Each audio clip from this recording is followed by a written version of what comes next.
Buenos días. Realmente es un placer tener este momento tan importante para nuestra comunidad académica, del doctorado, de las maestrías, de nuestras licenciaturas y de toda la universidad en general y de las personas invitadas de fuera.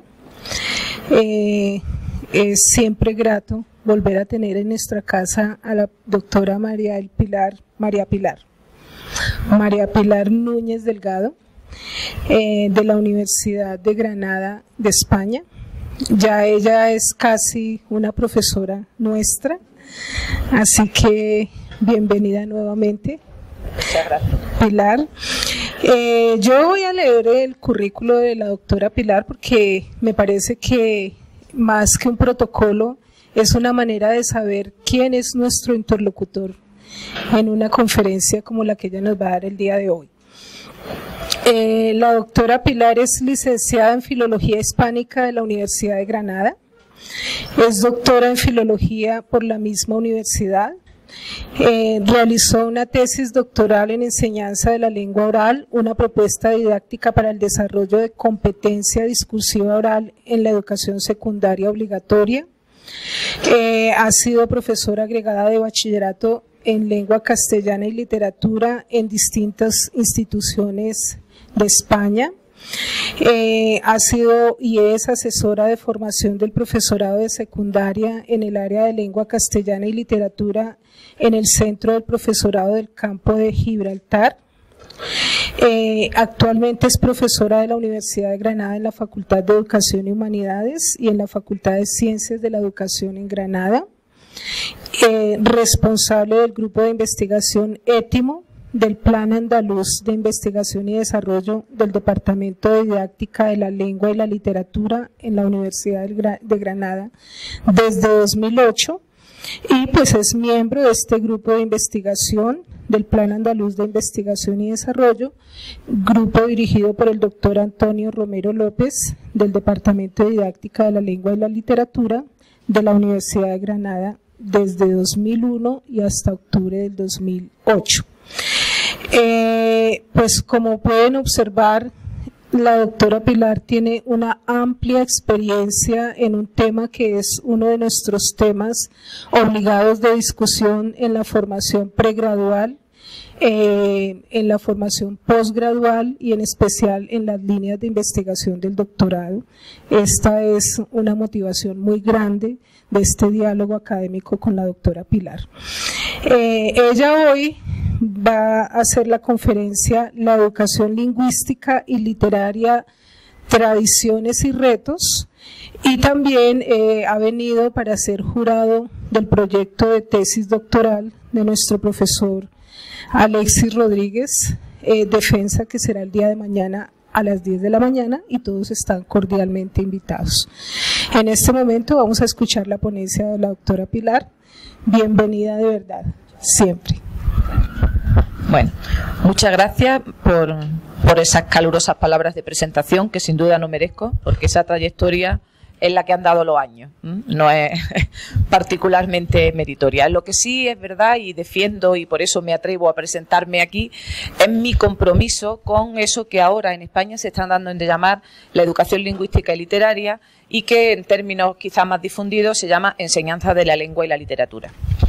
Lo que yo me propongo hacer en el rato que vamos a compartir es fundamentalmente intercambiar experiencias y reflexiones, porque por lo que he podido saber en mis diferentes viajes a Colombia, aunque la legislación educativa no coincide, a grandes rasgos la evolución de la enseñanza de la lengua y la literatura en los sistemas educativos, en las distintas etapas del sistema educativo, sí que ha sufrido una evolución muy parecida, es decir, venimos de las mismas tradiciones y por lo tanto tenemos por delante los mismos retos para cambiar la educación lingüística y literaria de los alumnos de la educación básica, de la educación secundaria y yo diría incluso de la educación universitaria.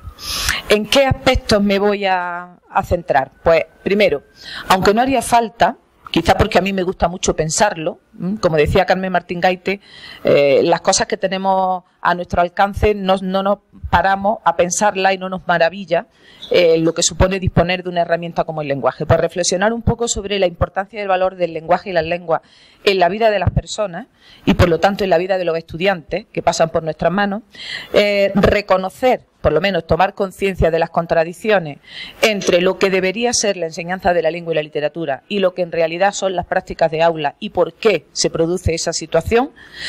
Y, por último, proponer algunas miradas sobre una manera distinta de hacer esa enseñanza de la lengua y la literatura en los distintos ámbitos educativos, que tienen que basarse en una investigación rigurosa que aporte datos para hacerlo cada vez mejor. ¿Y en qué consiste hacerlo cada vez mejor? En que esa educación dé respuesta a las necesidades de consumo literario, vamos a decirlo así, y de uso lingüístico que las personas de la sociedad del siglo XXI, una sociedad esencialmente tecnológica, nos guste más o nos guste menos, tenemos ante nosotros. Entonces, esos serían los puntos clave que quiero tratar en la charla. En España, voy a hacer un inciso para que entiendan ustedes por qué la situación quizás es más compleja que aquí. En España, los profesores de lengua castellana y literatura estudian filología. Han visto que yo estudié filología y me doctoré en filología. No existe un pregrado, como se llaman aquí en Colombia, específico para formar docentes de lengua materna y literatura. O sea, se estudia filología y luego, pues en un proceso de preparación de pruebas selectivas o porque uno se matricule en una maestría o en un doctorado de especialización en enseñanza de la lengua, se especializa en enseñanza de las lenguas, puede ser también de las lenguas extranjeras y de la literatura. ¿Qué quiere decir? Que nosotros venimos de una tradición epistemológica que no tiene mucho que ver con la enseñanza. O sea, cuando yo acabé mi carrera sabía muy poco de educación. Tampoco sabía mucho de filología, pero sobre todo no sabía casi nada de educación.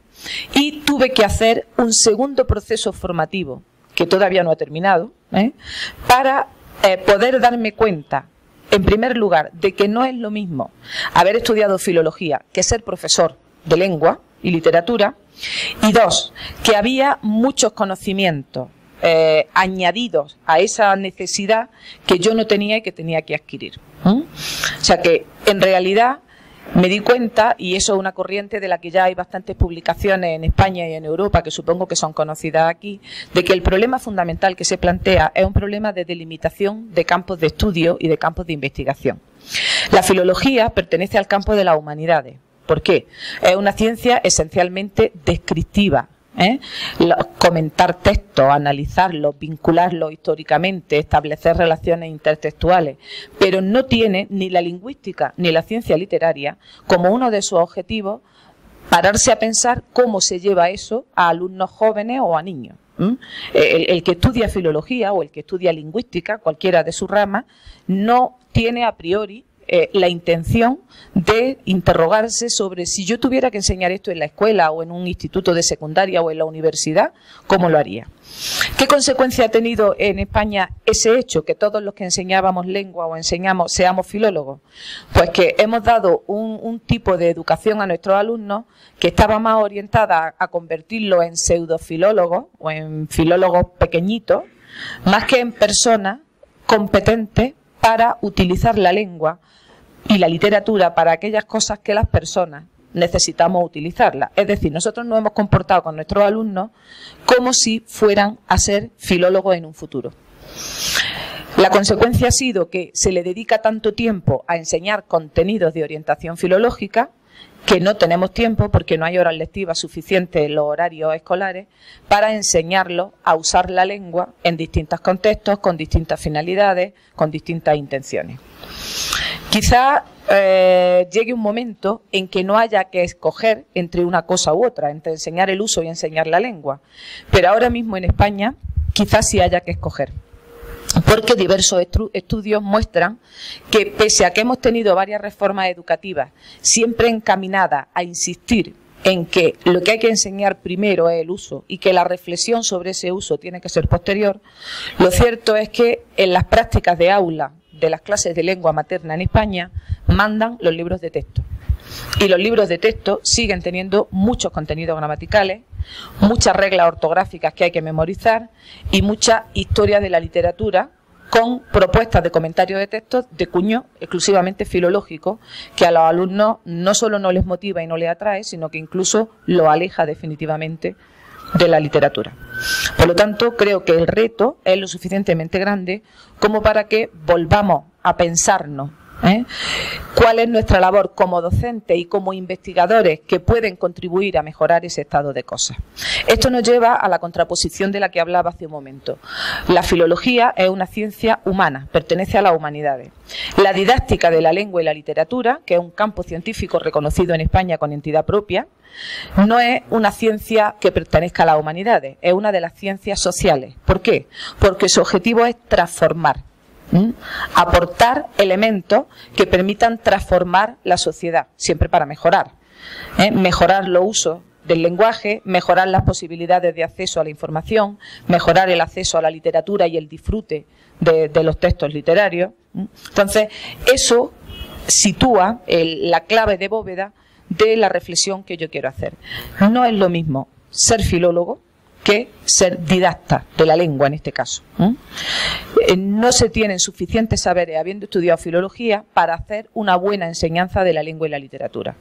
Entonces, quizá la primera reflexión que tendríamos que hacer es hacia dónde nos orientamos cada uno. A mí me gusta mucho la filología, o sea que no voy a renunciar jamás, y dentro de la filología me gusta particularmente la teoría de la sintaxis. Hay gente rara en el mundo, pues a mí me gusta mucho la teoría de la sintaxis.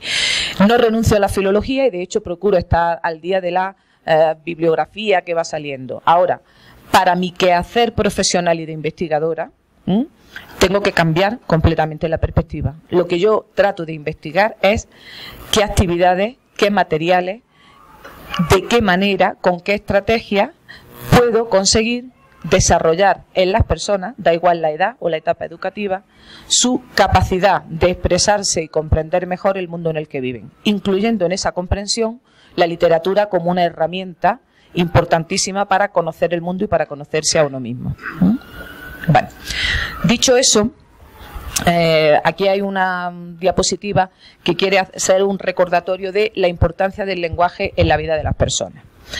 Tiene una importancia indudablemente personal. Cuanto más lenguaje dominas, más capacidad tienes para regular tu propia conducta, para analizar y planificar tus conductas y tus intervenciones. Una importancia evidentemente social. La lengua es sobre todo una herramienta de comunicación social. Hacemos nuestras relaciones hablando y rompemos relaciones dejándonos de hablar. O sea que poco más hay que añadir a eso. Tiene también una importancia escolar o académica que los aquí presentes conocemos estupendamente. Un alumno con dificultades de lenguaje es un firme candidato desde las edades más pequeñas a fracaso escolar. Mientras que un alumno con un dominio de la lengua, digamos, más elevado que estos otros, seguramente no tenga problemas ni en la asignatura de lengua castellana ni en ninguna otra. Y es también una importante herramienta en el ámbito profesional.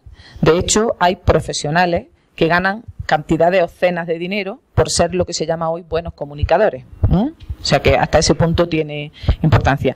Saber enfrentarte a situaciones de comunicación de la vida profesional te puede abrir puertas en cualquier cosa. Puede decidir que te den un trabajo o no te lo den, por empezar en niveles más simples.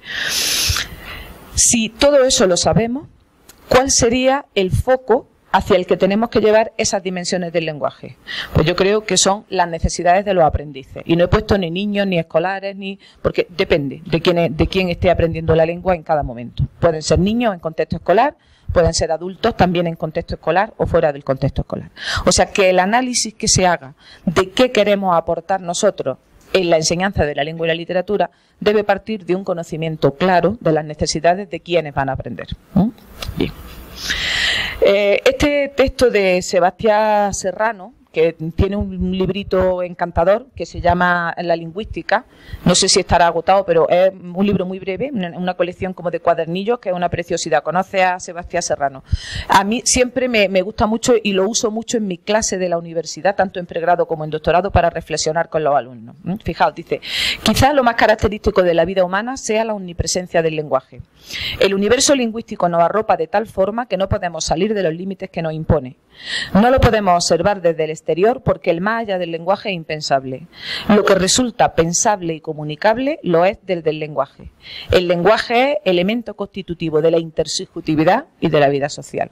Creo que no hace falta que yo apostille nada porque él lo ha dicho con claridad y brillantez meridiana. O sea, eso viene a afirmar lo de si eso es así, y lo es, ¿cómo seguimos haciendo esos sesudos análisis gramaticales en aulas de primaria o de secundaria inicial, o haciendo que los alumnos memoricen reglas de ortografía, cuando hace mucho tiempo que muchas investigaciones han demostrado que saberse las reglas no sirve para quitarse la falta de ortografía, por ejemplo?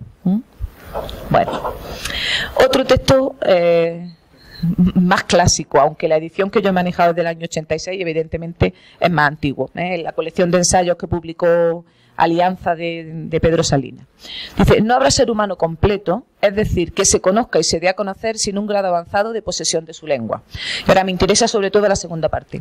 A medida que se desenvuelve este razonamiento y se advierte esa fuerza extraordinaria del lenguaje en modelar nuestra misma persona, en formarnos, se aprecia la enorme responsabilidad de una sociedad humana que deja al individuo en estado de incultura lingüística.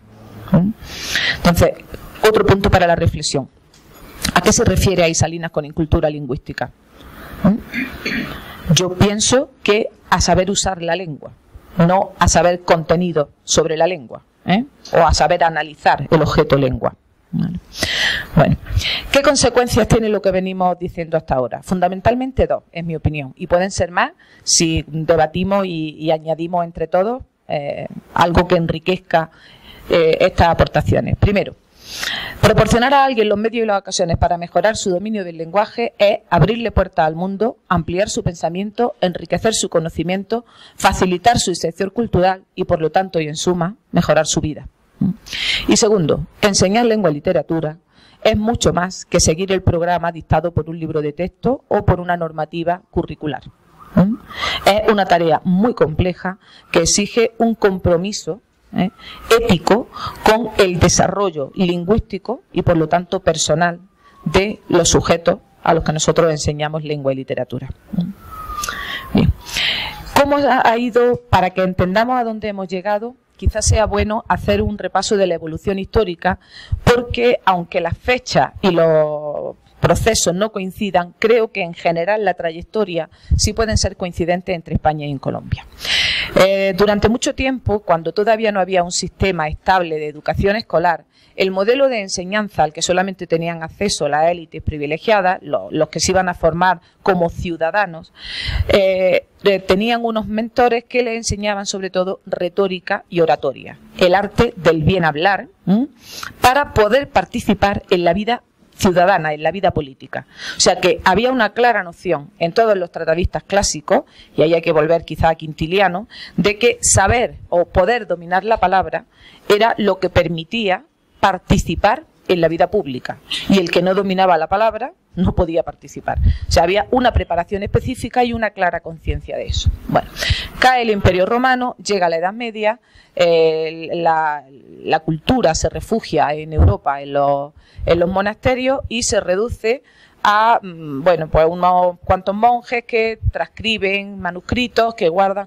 No hay una enseñanza formal ni institucional, más que esas escuelas monacales, y se conocen en España algunos casos de acuerdos firmados entre ayuntamientos y ciudadanos que sabían leer y escribir para que enseñaran a los hijos, si no de la nobleza, ya de la burguesía, pero son casos excepcionales. O sea, la educación era muy poco, algo poco extendido. El Renacimiento cambia esa perspectiva y empieza a valorarse el conocimiento de los clásicos y, por lo tanto, de la lengua y de los modelos del buen hablar y del buen escribir como un componente indispensable de la formación humanística a la que se aspiraba. Estoy simplificando mucho, pero bueno, creo que se me puede seguir. Bien. Los sistemas escolares modernos surgen en Europa un poco al tiempo que aquí se producen los procesos de independencia. Es decir, con el nacimiento de lo que se suele llamar el Estado burgués. El Estado burgués crea sistemas escolares, pero no los crea por generosidad sin fisuras. Los crea porque la escuela es una herramienta muy útil y muy potente para difundir los valores sociales, patrióticos, que cada Estado quiso adoptar como modelo de Estado. En Europa es la época en que se produce la unificación de Italia y de Alemania, se convierten en países. Y el resto de los estados, aunque ya no tenían problemas de aglutinación territorial, teníamos una tarea que hacer. Bueno, voy a quitar el plural inclusivo porque yo no tenía ninguna tarea en aquella época. Tenían una tarea que hacer, que era forjarse una identidad nacional. Curiosamente, en el año 1845 se dicta un plan de educación en España que se llama el Plan Pidal, por el ministro de Educación de aquellos entonces, que establece por primera vez una cosa muy curiosa. Separa lo que hasta entonces había sido una asignatura, aunque no se llamaba ahora así, ¿no?, única, que era lengua y literatura, en dos asignaturas separadas. Es la primera vez que aparece la lengua castellana por un lado y la literatura por otra. Es la primera vez que en literatura se establece un programa obligatorio de lectura, lo que conocemos como el canon clásico. Y si digo las obras que se incluyen en ese canon clásico de la ley de 1845, veremos que no se ha movido apenas. En ese canon aparece el poema del Mío Cid, el libro del Buen Amor, la Celestina, Góngora, Quevedo, Garcilaso, Lope de Vega, Calderón. Es decir, los autores que seguimos leyendo hoy y que no se escogieron por sus valores literarios, que yo no voy a poner en duda, pero tenemos que ser conscientes, conocer la historia nos da poder para intentar cambiarla. Se escogieron porque representaba lo que se quería que fuera la identidad nacional española en aquella época. Por ejemplo, el poema del Mío Cid tiene indiscutibles valores literarios como poema épico, pero no es un poema épico más brillante, por ejemplo, que la chanson de Roland. Pero en España, en aquella época, no cabía en la cabeza que los escolares leyeran la chanson de Roland y no leyeran el poema del Mío Cid. Porque, ¿qué interesaba en el poema del Mío Cid? Que es un sobrio hidalgo castellano que tiene como valores fundamentales la lealtad a su señor, que jamás miente, que jamás engaña, no tiene sentido del humor apenas, pero en realidad eso no importa. Lo que se quiere vender es esa imagen que luego se perpetúa en la literatura, que son el hidalgo castellano que todos conocemos y que se ha ridiculizado algunas veces, ¿no? Aparentar más que ser, eso lo importante es la apariencia de hidalgo más que en realidad el que lo sea. Entonces, si examinamos la obra de este canon, todas van encaminadas a lo mismo. Por ejemplo, Calderón. Pues Calderón tenía un catolicismo acendrado que fue muy útil para consolidar España como ese país católico a ultranza, etcétera, etcétera, que todavía hoy sigue siendo. Entonces, eso no lo podemos perder de vista, por lo menos las personas que estamos interesadas en el tema. ¿Qué quiere decir? Que quizá eso nos sirva como pretexto, entre comillas, para poner en cuestión lo que le proponemos a los alumnos que lean. En España se usa un sintagma que es que esto es lo de toda la vida. Pero claro, lo de toda la vida está garantizado que sigue siendo válido toda la vida. O sea, no hay otras posibilidades de revisión ni de incorporación de nuevos textos y nuevos autores. Si eso fuera así, la especie humana raramente habríamos progresado en ningún aspecto de los múltiples que componen la realidad. Entonces, como ya dije la última vez que vine, los clásicos tenemos muchas pruebas que demuestran que no pueden ser un punto de partida, porque espantan a los adolescentes. Los clásicos tienen que ser el punto de llegada de un proceso de educación literaria o de formación literaria, como queramos llamarlo, porque tenemos muchísimas pruebas de que cuando el primer acercamiento que los escolares españoles sufren a la literatura es con estos textos que yo he dicho, lo que les produce es picor y urticaria, no les produce pasión ni... Entonces resulta muy paradójico que si uno va a cualquier centro escolar español y pide la programación que han hecho los profesores, en la parte correspondiente a lengua y literatura encontrará fomentar el hábito lector, consolidar el placer de leer, acercar a los alumnos al fenómeno literario como parte de la cultura. Pero luego lo que se hace en la aula es dar unos cuantos fragmentos, que además hasta los fragmentos son siempre los mismos. Por ejemplo, del poema del Mío Cid, lo que viene en los manuales son el episodio de la fuga del león, en fin, no sé si aquí, o sea, que ni siquiera se le da al alumno la posibilidad de que rebusque y encuentre otro fragmento que le guste, el fragmento ya viene decidido. Y además el procedimiento para trabajar, aquí también hay que leer el Mío Cid, ¿no? Ah, también. Pues yo entiendo que los herederos de los hidalgos castellanos tengamos que leerlo, pero Yo, en fin, aunque disiento bastante de la hidalguía castellana, todavía puedo aceptar que allí tengamos que leerlo, pero que lo lean aquí, ¿eh? Así que hay una, no sé si se usa en Colombia, hay una expresión coloquial en español de España, cuando algo es aburrido y pesado se dice un plasta. Por ejemplo, estas personas que hablan mucho o un tema, se dice en lenguaje coloquial, no jerga juvenil, coloquial, que plasta, ¿no? La charla ha sido un plasta o esta persona es un plasta, ¿vale? Entonces, una vez yo estaba leyendo en clase, había empezado Garcilaso, y había leído el soneto de a Dafne ya los brazos le crecían y en luengos ramos vi que se tornaban, y les digo a los chavales, digo, no me digáis que esto no es bonito. Yo entiendo que el cid no os gustara, pero esto sí que os gusta, ¿no? Y nadie decía nada. Digo, pero, dice, hombre, algo menos plasta que el cid es, pero plasta tela. Claro, cuando yo le di vuelta a lo de plasta tela, digo, es que es verdad, es que ellos no se comunican así. Si ellos tuvieran que contar una historia de una transformación, porque en el imaginario de los jóvenes hay muchas historias de transformación, los transformes, los monstruos, o sea que eso forma parte de ellos. Pero desde luego, la transformación de Dafne Laurel, narrada o descrita, o narrada y descrita al estilo de Garcilaso, no les llegaba absolutamente nada. Eso para mí fue un impacto duro, pero tuve que aceptarlo porque era evidente. Y sobre todo porque yo sigo siendo de esos profesores que siempre ponen en sus programaciones que para mí es fundamental que los alumnos valoren y amen su lengua y tengan ganas de hablar mejor y sobre todo aprendan a disfrutar de la literatura. Más que aprendan cosas sobre la literatura, que se hagan lectores. Y me daba cuenta con el paso de los años de que muy pocos alumnos míos se iban habiendo conseguido esos dos objetivos. De hecho, cuando me lo reencontraba, y me lo reencuentro a veces o me escriben, hay unas frases típicas que me dicen siempre: yo te apreciaba mucho como profesora, pero sufrí inmensamente con el análisis sintáctico o con el comentario de texto. Y claro, decía yo, y esta es la huella que yo he dejado en tantos alumnos que han pasado por mis manos, el sufrimiento con la sintaxis y con el comentario de texto. Si yo no era eso lo que quería, yo lo que quería es que leyeran y que se esforzaran y se preocuparan por hablar mejor. Qué mal lo estoy haciendo, ¿no? Y sí, lo he estado haciendo mal y seguramente sigo haciéndolo mal, pero bueno, intento mejorar. En eso estamos. Bueno, en el año 70 se aprueba la Ley General de Educación. Estamos en pleno franquismo. Es la época que se conoce en la historia de España como la época de la tecnocracia. Es decir, la dictadura ve que estamos muy atrasados en muchas cosas y una de las cosas que pretende modernizar es el sistema educativo. Para ello se contratan tecnócratas, es decir, técnicos especialistas en educación. Tengamos en cuenta que estamos en la época de auge del conductismo en psicología. Entonces, todos los programas de enseñanza de la lengua y de enseñanza de la literatura están claramente, o sea, Bloomfield era la piedra angular de ese sistema.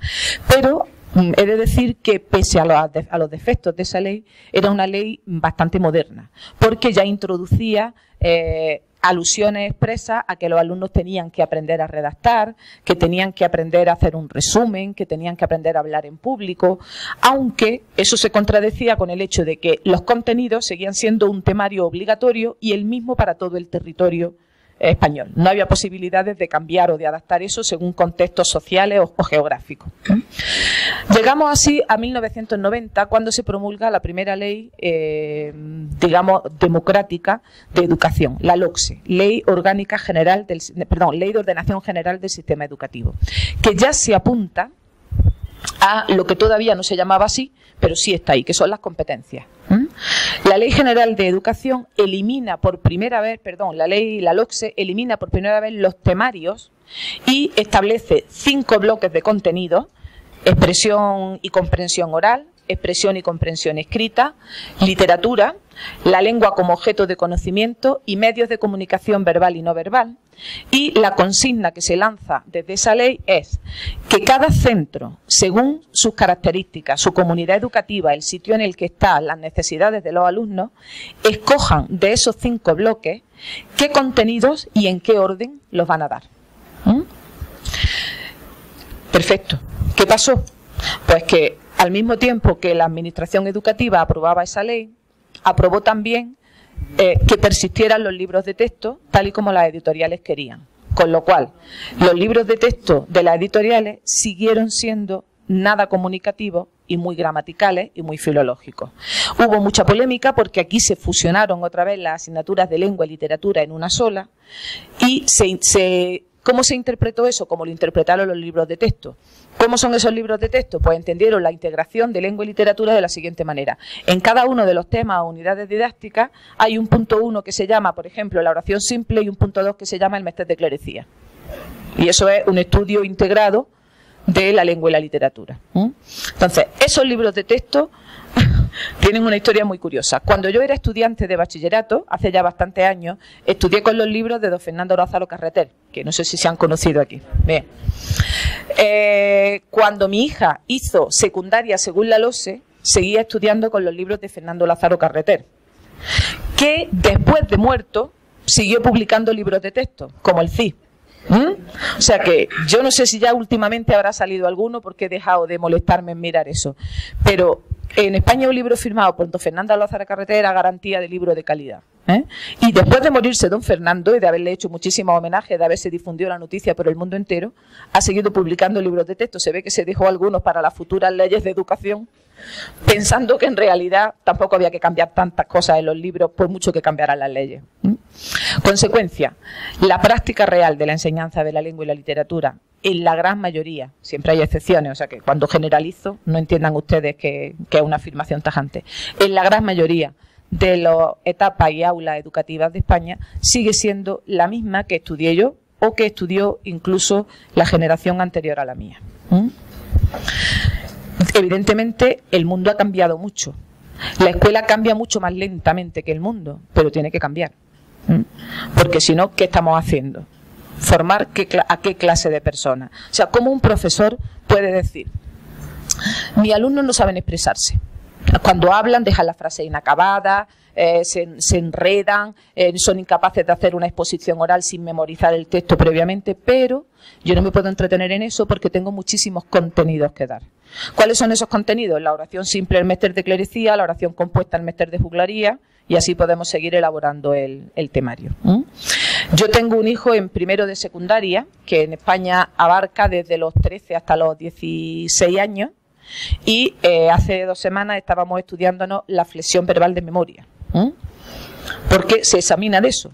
Y claro, yo no le voy a decir a mi hijo para que te estudie esto, que es una tontería. Yo le hice un sistema de barajas de cartas que le puse por toda la casa para que él se encontrara pretérito imperfecto indicativo de cantar, y él lo anotara debajo porque se tenía que examinar. Como es un niño listo para algunas cosas, me dice: explícame qué es el aspecto, porque no lo entiendo. Y claro, ahora yo me quedé allí un poco atribulada, digo, a ver cómo le explico yo lo que es el aspecto, el perfecto. Digo, mira, te vas a aprender solo una cosa: todos los tiempos simples son imperfectivos y los compuestos perfectivos. Y de los simples, el pretérito perfecto simple también es perfectivo. Dice, ¿eso dices tú que es una explicación? Eso es una explicación. Dice, ¿vosotros no entendéis que un niño de 13 años no está capacitado para entender lo que es el aspecto? Y sí que lo entiendo, es verdad. El aspecto es un concepto dificilísimo. ¿Cómo vamos? Si no lo entendemos ni los que hemos estudiado filología, ¿no? Hay constantes revisiones y publicaciones sobre el morfema de aspecto en el verbo. ¿Cómo le hace entender al niño? Ni siquiera la diferencia entre perfectivo e imperfectivo, no digo ya otros matices aspectuales. Entonces, los niños también se lo cuestionan. ¿Cuál es la consecuencia? Que a mi hijo no le gusta la asignatura de lengua castellana y literatura, y además me pregunta directamente por qué a mí sí me gusta. Que le explique qué es lo que me gusta. Además dice, ¿esto para qué sirve? Y la única respuesta que le pude dar, que él aceptó, fue: porque yo trabajo en esto y con eso pagamos la factura y la ropa. Claro, Con mi hija, que es mayor, tuve otra experiencia. En realidad, mis reflexiones sobre la inutilidad de mi labor docente, aunque llena de buenos propósitos, casi la he hecho más como madre que como profesora. A mi hija un día le mandaron un ejercicio que era, le dieron un listado de figuras retóricas, con la definición al lado de lo que era. Y en casa teníamos que buscar un ejemplo en textos literarios de cada una de esas figuras y luego inventarnos otro. Mi hija estaba histérica y yo le propuse hacer trampa. Le dije, mira, vamos, yo me sé algunas de las figuras, entonces el inventado lo vamos a cambiar sobre textos de autores que yo conozco, pues hacemos uno parecido. No, que seguro que el profesor me pilla, seguro que se da cuenta de que he hecho trampa. Claro, a mi hija tampoco le gustó la lengua ni la literatura. Es buena lectora, gracias a los dioses, por caminos azarosos, pero desde luego no se orientó a estudiar lengua ni literatura. Creo que mis hijos han sido los dos víctimas de una enseñanza de la lengua que no solo no gusta, sino que repele. Y a mí eso me preocupa mucho, porque como persona a la que le gusta la lengua y la literatura, creo que nuestra obligación es captar adeptos, no crear rechazo a nuestra materia. Me gustaría hacer una pausa para que comentarais cuál es la situación al respecto en Colombia, cómo son los programas y qué actitudes suelen tener los alumnos de las distintas etapas sobre los contenidos de la asignatura.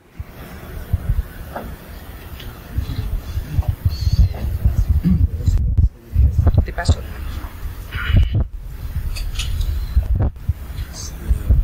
Muy buenos días. Bueno, me quiero presentar, yo soy artista plástico en la Universidad Nacional, pero tengo en ese momento un familiar que estudia filología e idiomas en la Universidad Nacional. Voy a dar cuenta desde una mirada desde la Universidad Nacional. La estructura en literatura es separada de filología e idiomas, y filología e idiomas va por tres vertientes. Una es alemán, se aprende el inglés y se aprende el francés. El estudiante escoge, cuando entra a filología, escoge ya antes de entrar la línea de profundización de la lengua, bien sea alemán, bien sea francés o bien sea inglés. ¿Sí? Y mientras que literatura es separada. También hay otra que es la formación literaria, que es teoría literaria, que está separada, que se llama lenguas clásicas. Entonces son tres diferentes miradas.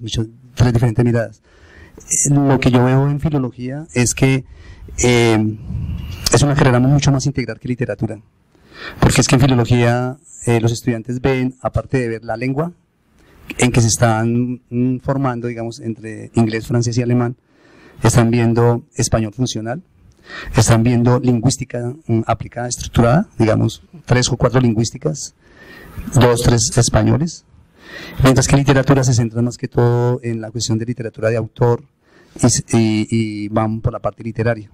Es más o menos esa diferencia que yo puedo hacer desde la Universidad Nacional, digamos, pero no sé si tú preguntas desde una mirada de la estructura académica o cómo lo abordan, ¿no? Es que yo diría que hay una fuerte diferencia y está muy bien integrada filología e idioma, ¿no? No sé si en España dentro del lo separan por lenguas o digamos... Son carreras completas, filología española, filología inglesa, filología francesa. Bueno, yo quiero hacer un comentario y es... Sí, yo creo que quiero hacer un comentario y es que me pareció muy curioso cómo escuchar su posición. El sistema de educación no difiere mucho con lo que llevamos acá. También tenemos esa misma situación y es que antiguamente, pues yo tengo 12 años como docente y soy normalista. Allá mi profesora de lenguaje nos enseñaba mucho esas estructuras sintácticas, esa parte gramatical como tan rígida, ¿no? Y así lo aprendí. Y ahora que soy docente, bueno, en este tiempo que he sido docente me he dado cuenta que en esa época no me gustaba la lengua.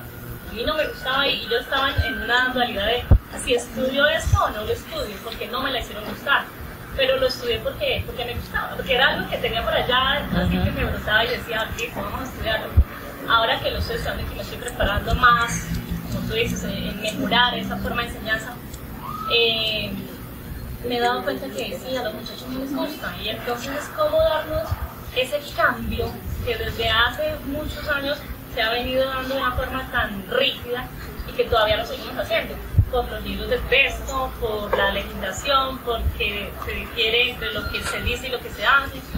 Entonces, pues, que me doy cuenta que no difiere mucho del sistema educativo de España con el que vivimos aquí, porque, pues, de hecho, gran parte de lo que hacemos aquí es copia también de allí. Entonces, sí. Ahí está. Lo del Hidalgo me ha dejado un poco perpleja. Seguimos utilizando los mismos libros de literatura, seguimos utilizando. Estamos en la misma ruta equivocada para los jóvenes de hoy. Claro, el problema es que, enlazando con la intervención que tú has hecho, que estudiar filología tiene mucho sentido, pero para ser filólogo Para ser profesor hay que estudiar otra cosa. Entonces, en las carreras de filología en España no hay ni siquiera un módulo de asignaturas opcionales en las que tú puedas pensar, bueno, si se diera la circunstancia de que no pudiera ser filólogo y tuviera que ser profesor de lengua, quizá estaría bien que yo cogiera algunas asignaturas para prepararme un poco. No puedes cogerlas porque no existen. O sea que en realidad la filología en España está pensada para ser filólogo. ¿Qué pasa? Que ser filólogo y vivir de la filología es muy difícil y muchos de los estudiantes de filología acaban dedicándose a la enseñanza. Hay un artículo muy curioso del profesor Esteve de la Universidad de Málaga que se llama El choque de los principiantes con la realidad. Y describe esa situación. Una persona que acaba de egresar de la universidad y que ha hecho una tesis de maestría sobre, ¿qué os digo yo?, sobre el mundo pastoril de Garcilaso, de pronto se ve metido en una clase de 40 adolescentes de 14 años a los que Garcilaso le interesa poco o nada y lo pastoril pues ya os lo podéis imaginar, ¿no? Entonces dice que en ese choque pueden pasar dos cosas. Él describe dos situaciones. Una, que te refugies en la filología, es decir, que digas, no, lo siento, yo estudié filología, a mí lo que me gusta es la égloga tercera de Garcilaso, y si estos ignorantes no están capacitados para apreciar esta belleza, pues yo lo siento mucho. O la otra opción, que es decir, anda, ahora resulta que lo que a mí me gusta y me interesa, a ellos ni les gusta ni les interesa. Y lo entiendo. Pero yo no renuncio al objetivo de que llegue en algún momento a gustarle, a interesarle. ¿Cómo lo hago? Esas son las dos opciones. ¿Más intervenciones? Bienvenida, gracias. Gracias, Pedro. Bueno, yo creo que realmente las diferencias no son notorias, entre otras cosas, porque como ignoraba la colega, la Ley General de Educación que se aplicó en Colombia en el año 94 se hizo tomando como modelo la LOCSE. Es decir, aquí lo que se hizo fue de alguna manera una transposición del modelo español y tal cual se aplicó. Eso explica la presencia recurrente de, yo diría, investigadores, pedagogos españoles como Carlos Lomas, que nos estuvo visitando justamente para ayudar a buscar en materia de ley. Pero en materia general de formación de profesores, la cosa no es distinta. Yo creo que la gran crisis que tenemos en formación de maestros aquí en Colombia radica en la distancia enorme que hay entre universidad y escuela. La universidad va por un lado y la escuela por otro. Sí, sí. Pero la universidad se ha atribuido históricamente la función de formar profesores, aunque la universidad no sepa qué es eso. Entonces el resultado de eso es que si allá tienen filólogos, acá tenemos lingüistas, ¿cierto?, que desprecian profundamente la escuela. Y entonces encuentran la misma circunstancia, que son muy buenos disciplinariamente hablando y muy catastróficos en materia de quehacer pedagógico, con un agravante, que desprecian profundamente la escuela. Yo he dicho varias veces que hay una especie como de asqueamiento de esta colega, una gran cantidad de colegas, por los elementos de la escuela.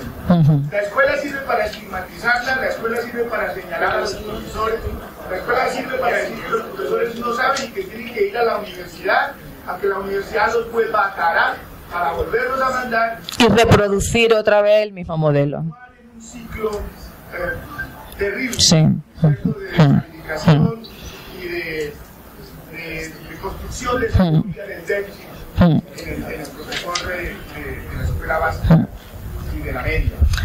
Por eso yo creo que es importante la reflexión individual en equipos de investigadores, en equipos docentes, sobre qué somos nosotros. Yo soy de formación filóloga, mi título dice que soy filóloga, pero mi trabajo no es de la filología. Yo trabajo ahora en otro campo científico que se llama didáctica de la lengua y la literatura y que no está ni por encima ni por debajo de la filología, es distinto. Entonces, eso en España está costando mucho trabajo, en lo que se llaman las didácticas específicas. También hay una didáctica de las matemáticas, una didáctica de las ciencias experimentales. Está costando mucho trabajo y algunas veces nos tenemos que abrir camino a codazos, pero hay que reivindicarlo. O sea, nosotros no estamos ni por encima ni por debajo, ni siquiera al lado de la filología, porque pertenecemos a otro campo disciplinar distinto. Nosotros somos ciencias sociales y tenemos saberes distintos, algunas veces más complejos que los de la filología. La filología tiene mucha suerte. Me vaya a permitir que os recomiende un libro que a mí me resultó muy divertido si sabemos leernos con él, leerlo, ¿no? Se llama Un momento de descanso y es un libro de Antonio Orejudo, un novelista que es profesor en la Universidad de Almería, profesor de literatura, filólogo, y que se ríe mucho de la filología. Entonces, en la novela esta cuenta, recomiendo leerla porque es una muy buena novela, pero cuenta la peripecia de un profesor español que se va a Estados Unidos a trabajar a uno de estos famosos departamentos de hispanismo de cualquier universidad de Estados Unidos, y cuando llega le presentan a todos los profesores que hay allí. Algunos son de origen hispanoamericano, sudamericano, otros son españoles y hay algunos anglosajones.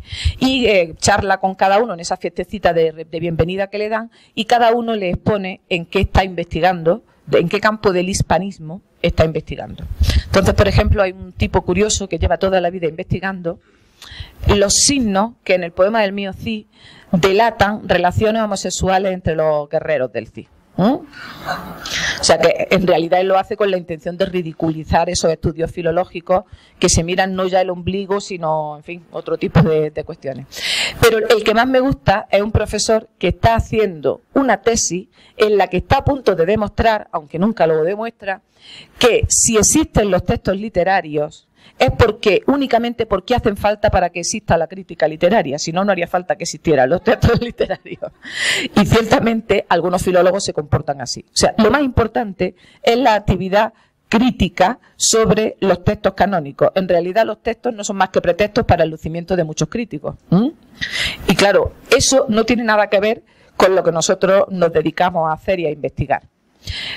¿A dónde nos lleva? A que tenemos que primero que aclarar nuestra postura y luego que adquirir un firme compromiso con la investigación en didáctica de la lengua y la literatura. A mí no me interesa ya contar los adjetivos que tiene el libro del Buen Amor o hacer un análisis semántico de los adjetivos plásticos en la poesía de quien sea. A mí eso ya no me interesa. A mí me interesa saber cómo puedo enseñar con más eficacia, con más rapidez, con más gusto a usar la lengua y a disfrutar las ventajas que eso da y a recibir y crear, que también es otra cosa que habrá que introducir, la literatura. Por ejemplo, en la práctica de la producción literaria no es habitual en la aula española porque se considera que cuando uno tiene 14, 15, 16 años lo que escribe es una porquería y ¿para qué lo vas a poner a escribir? Entonces, estamos perdiendo ahí una ocasión magnífica de que el alumno acerque a sus vivencias la literatura desde la perspectiva de la producción y no solo de la recepción. Otro defecto que tenemos, en España se desecha o se desprecia mucho, se dicen frases como los chavales no leen, pero claro, no leen porque ven mucha televisión, consumen muchos videojuegos, pasan muchas horas delante del ordenador, pero eso no es verdad. Y la prueba de que no es verdad yo creo que somos los aquí presentes. Yo soy una lectora empedernida y me gustan muchísimo los aparatos tecnológicos, y paso muchas horas delante del ordenador y tengo perfil en Facebook, pero cuando eres lector, y ahí está la dificultad, llegar a ser lector, nada es incompatible con la lectura. Y tú te gestionas tu tiempo y le dedicas tiempo a lo que tú quieres dedicárselo. ¿Cuál es el problema? Es un problema de oferta. Los chavales tienen mucha oferta de actividades deportivas porque parece que es una aspiración universal. Ya para la infancia, el llegar a ser un futbolista de éxito, o un tenista, por lo menos en España. Y entonces, las entidades que no son la escuela, que ofrecen actividades complementarias para el tiempo de ocio de los niños, ofrecen mucho deporte, sobre todo mucho fútbol y mucho tenis, artes marciales, inglés y algunas cosas más, ¿no? Gimnasia rítmica y algunas cosas de esas. Pero realmente, actividades que pongan a los chavales en contacto con la cultura y con la lectura, muy pocas, por no decir casi ninguna, porque ya se están convirtiendo en tópicos, y es que el día del libro llevan al colegio o al instituto un cuentacuentos. Bueno, pues el cuentacuentos en ese momento puede crear entusiasmo, a los chavales les suele gustar, pero claro, con eso no se hacen lectores, eso es una raya en el agua. Entonces, el objetivo no es que pasen un rato agradable, solamente un rato con una persona que les cuenta una historia, es que se les cree lo que algunos han llamado, se les produzca dentro el veneno de la ficción, es decir, que ya no puedan vivir sin que les cuenten cosas y ellos busquen dónde saciar esa inquietud, ¿no? Y en eso estamos teniendo muy poco éxito, ¿eh? Las cifras, los índices de lectura en España son deplorables, son unas cifras muy curiosas. Fijaos, leen mucho más las mujeres que los hombres y las pocas personas que leemos mucho, porque la venta de libros no va mal, exceptuando la crisis. Pero hay muchísima gente que no lee absolutamente nada. Eso tiene otras implicaciones en las que podemos rascar y ahondar. Puede que le esté interesando a alguien difundir el mensaje de que para poder leer literatura y gozarla, o la cultura en general, la pintura, el teatro, hay que tener una especie de dotación genética de sensibilidad especial para el arte, y que si no la tiene, eso es como echarle margarita a los cerdos. Es decir, no estaremos privando a los alumnos de su derecho a participar de los bienes culturales que entre todos hemos creado bajo el pretexto de que no tienen sensibilidad. Se nos ha olvidado que no nacemos con esa sensibilidad genéticamente, que las personas que lo logramos desarrollar en la medida que sea, seguramente ha sido porque hemos tenido la suerte de toparnos en nuestra trayectoria personal y escolar con alguien que nos la ha avivado y nos la ha acrecentado. O sea, ¿hasta qué punto tiene, yo creo que, lo afirmo, no me lo planteo como pregunta, tiene muchísimas consecuencias éticas el no hacer todo lo posible por acercar a los alumnos a la lectura y a la literatura? Porque los estamos privando de muchas cosas a las que tienen derecho. Todo lo que te da la literatura, desde posibilidades de ocio hasta posibilidades de tratar de entender mejor el mundo en el que vivimos. Pasa, como decía Pedro, que lo ha descrito perfectamente y ya lo enunció Antonio Machado en un verso: en España se desprecia lo que se ignora. Entonces, creo que hay una ignorancia entre las academias pedagógica y filológica, y sobre todo por parte de la filológica es más fácil despreciar lo que se ignora que intentar actitudes de acercamiento. Es evidente. Al micrófono, sí. Qué pena contigo, maestra, interrumpirte, pero quiero acotar lo que tú estabas diciendo con la parte pedagógica y creativa. Digamos, no quiero refutar al maestro, no quiero refutar el argumento del maestro, pero cuando decía que había una diferencia entre la universidad y la educación, no estaría muy de acuerdo, porque la mayoría de estudiantes que estudian literatura y filología, ¿sí? Muchos de los graduandos, digamos, que salen como con el título de filólogos, ¿sí?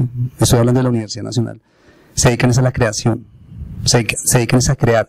Yo he visto, por ejemplo, yo tengo un amigo que estudió filología e idiomas, y ya ha escrito 2 novelas, se fue por la parte de literatura. Entonces eso parece, le pregunto, ¿usted estudió literatura? No, yo no estudié literatura, estudié filología y se dedicó a la literatura. Eso por un lado. Lo que tú dices es verdad, digamos, eso es muy impredecible, como le pasa a un artista, a un cineasta se puede dedicar, estudió cine, pero se puede dedicar a periodismo, a comunicación, es que es muy relativo. Con la cuestión laboral, sí, digamos, cuando están en el campo uno puede desarrollar cualquiera de las habilidades. Y con respecto a lo otro, digamos, Colombia no es un país lector. Si lo comparamos con España, sí, tengo un amigo en la Complutense, yo creo que el nivel de la tradición clásica europea, digamos, con respecto al rigor de la disciplina frente a la lectura, nos lleva lejos Europa. España, Italia, son países de una tradición académica, por más que los países subdesarrollados se hayan acercado, no se han acercado. España sigue siendo de un nivel mucho más alto a nivel de lectura y pedagógico, ¿sí?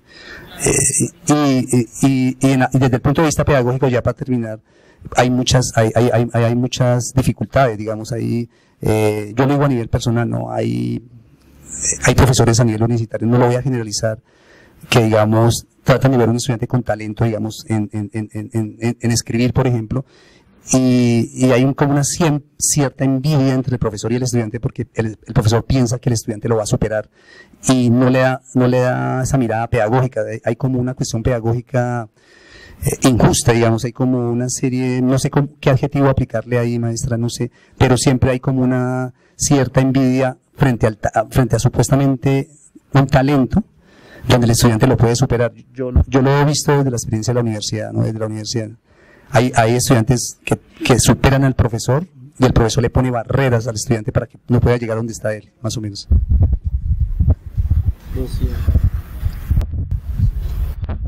Bueno, quiero hacer, ahora mismo te doy la palabra, otra matización. Como las palabras importan, en España estamos teniendo mucho cuidado de no usar expresiones o sintagmas como pedagogía de la lengua o pedagogía de. ¿Por qué? Porque lo que nosotros hacemos no es pedagogía, nosotros hacemos didáctica.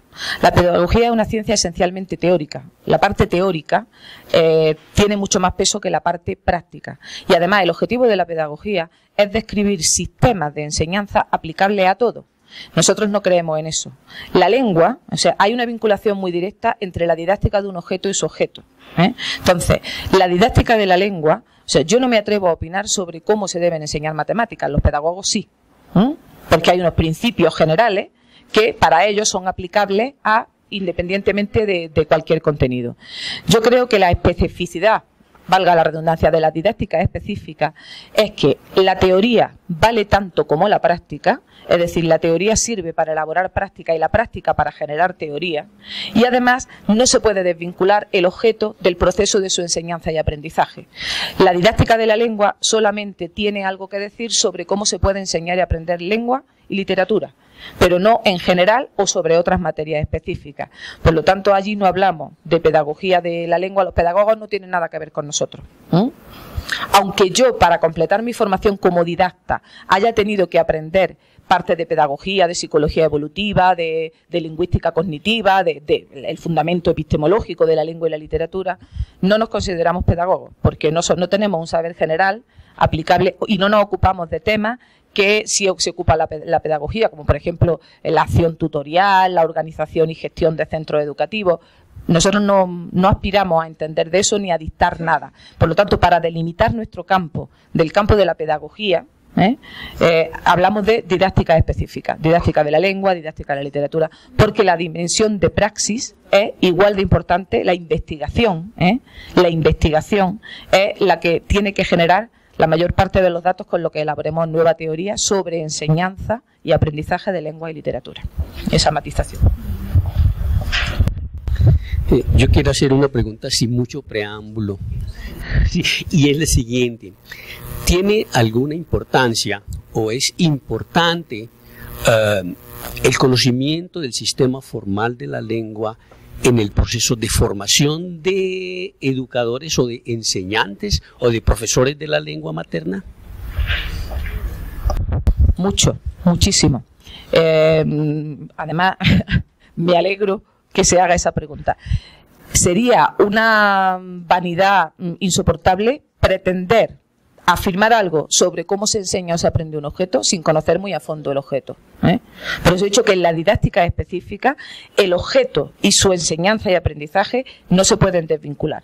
O sea, si yo no tuviera una firme formación hasta donde he podido llegar actualizada en lingüística, o sea, en ciencias del lenguaje y en ciencia literaria, seguramente estaría incapacitada para decir nada sobre cómo se puede enseñar eso. O sea, ¿cómo voy a opinar sobre cómo enseñar, qué digo yo, la flexión verbal, si yo no conozco muy a fondo la flexión verbal? Si no la conozco muy a fondo, no estoy capacitada para decidir cómo la enseño, qué aspectos selecciono y cuáles no, cómo gradúo el proceso de unos niveles a otros. O sea que el componente epistemológico puro tiene muchísima importancia en la didáctica específica. Por eso, la didáctica específica no es solamente una ciencia aplicada, la llamamos en España una ciencia transdisciplinar, porque partiendo de aportaciones de distintas materias de las que hay que tener un profundo conocimiento, elabora ese conocimiento para generar otra cosa, otro ámbito nuevo. Pero sí, la formación, de hecho, yo creo que sin mi formación filológica no hubiera podido nunca llegar a la didáctica de la lengua y la literatura. Es una osadía, por eso digo que yo, por ejemplo, no tengo nada que decir sobre cómo se puede enseñar matemáticas, porque no sé matemáticas. Sin saber matemáticas, difícilmente puedo uno decir más allá de 4 generalidades, principios estos porque ya se han convertido en tópicos, que el aprendizaje sea significativo, que conecte con los intereses y con el contexto del alumno, pero claro, para decir eso, pues casi mejor se calla uno, porque lo ha dicho ya tanta gente, ¿no? Bueno, avanzamos un poco más. Bueno, Vamos a centrar la reflexión sobre hacia dónde tenemos que caminar, los retos, digamos que hemos examinado muy brevemente la tradición, los retos que tenemos pendientes. Primero, no es lo mismo enseñar lengua que enseñar a usar la lengua. Y eso tenemos que tenerlo muy claro y diseñar prácticas que prioricen la enseñanza del uso, centrándonos en 4 cosas elementales que son las 4 destrezas: expresión oral, comprensión oral, expresión escrita y comprensión escrita. Si eso lo entrecruzamos, lo tramamos con un elemento clave que son las tipologías textuales y los géneros discursivos, tenemos una base por lo menos más sensata de lo que teníamos hasta ahora para fundamentar una enseñanza de la lengua en las distintas etapas. Es decir, mi objetivo tiene que ser enseñar a los alumnos a expresarse oralmente y por escrito y a comprender mensaje oral y escrito en un proceso de gradual complejidad y de variación de los tipos de textos y de los géneros discursivos que tienen que utilizar. Criterio para seleccionarlo: la utilidad en la vida real y la funcionalidad en los distintos ámbitos en los que los alumnos se mueven. Pues yo entiendo que no hace falta quizás trabajar el género de la homilía, pues porque el que vaya a ser clérigo pues ya lo aprenderá en otro contexto específico, En fin, es un poco exagerado, pero a eso me refiero. O sea, que también hay que aplicar el sentido común para seleccionar qué tipos de textos. Problema de la situación escolar en España. Yo la defino con esta frase: en España tenemos mucho cuento. Es decir, en educación preescolar trabajamos muchísimo el cuento. En primaria el texto fundamental no es la narración en general, sino el cuento. En secundaria el cuento, y al final nuestros niños saben mucho cuento, o tienen mucho cuento, pero no saben hacer una exposición, no saben argumentar, no saben dar instrucciones, no comprenden instrucciones. Por lo tanto, menos cuento y más variedad de otros tipos de textos. Yo creo que esos serían los dos planos. O sea, si conseguimos articular programaciones que entrecrucen las destrezas lingüísticas con las tipologías textuales, se puede completar luego con otros elementos, pero ahí tenemos una base importante para empezar a programar. Si le echamos un vistazo a los libros de texto que hay actualmente en el mercado en España, instaurados en las escuelas y en los institutos, no hay ninguno con esa orientación, ni uno solo. De hecho, yo que trabajo mucho en formación del profesorado ya en activo, trabajo para la Consejería de Educación de la comunidad autónoma en la que vivo, noto que a los profesores les pone muy nerviosos enfrentarse a esas propuestas. Y hacen comentarios como: es que en poner en práctica en el aula un proceso completo de composición escrita, elaborando varios borradores y revisando el contenido, pensando la intención que tengo al crear este texto, me ocupa mucho tiempo y entonces no puedo dar el programa. Claro, ahí hay muchas cosas mezcladas en esa afirmación. Primero, el programa yo me lo sé, no me exige tiempo ni dedicación, casi no me tengo ni que preparar las clases, llevo 20 años dándolo, ya que me voy a preparar. Segundo, si yo explico la oración simple, mañana puedo poner un examen y darme cuenta de quién sabe distinguir el sujeto del predicado, pero si estoy trabajando la composición de textos escritos, yo mañana no puedo hacer nada para comprobar si ha mejorado el manejo de la lengua escrita de mi alumno, porque no sería razonable poner un examen que diga, escribe un texto escrito de 8 párrafos en el que use un conector causal, uno no sé cuánto y uno no sé qué, que sea narrativo y que tenga una estructura de... Eso no. Entonces, eso crea, para un sistema acostumbrado a calificar más que a evaluar, crea mucha inseguridad en los profesores. ¿Servirá esto para algo? ¿Esto será útil? Pues hombre, yo creo que la única manera de aprender a componer textos escritos es enseñando, porque si no aprendemos como se ha aprendido o como hemos aprendido los aquí presentes, por ensayo y error, imitando, que la imitatio ya lo utilizaba la retórica clásica, pero claro, no es lo mismo que tú te copies que te trabajen actividades basadas en la imitatio. Vamos a calcar un texto de este tipo, vamos a imitar un párrafo final y un párrafo inicial de un texto expositivo, de un texto argumentativo. Bueno, pues, segundo, aprender el uso es un proceso gradual y enlazo con lo que estaba diciendo. O sea, quizá tendríamos que armarnos de paciencia y de convencimiento. Convencimiento de que el uso se puede enseñar y se puede mejorar. Y de paciencia para saber esperar los resultados en periodos más largos de tiempo que los que requieren el estudiarse temas de historia de la literatura o definiciones de conceptos lingüísticos o de análisis morfológico, de segmentación en lexema y morfema.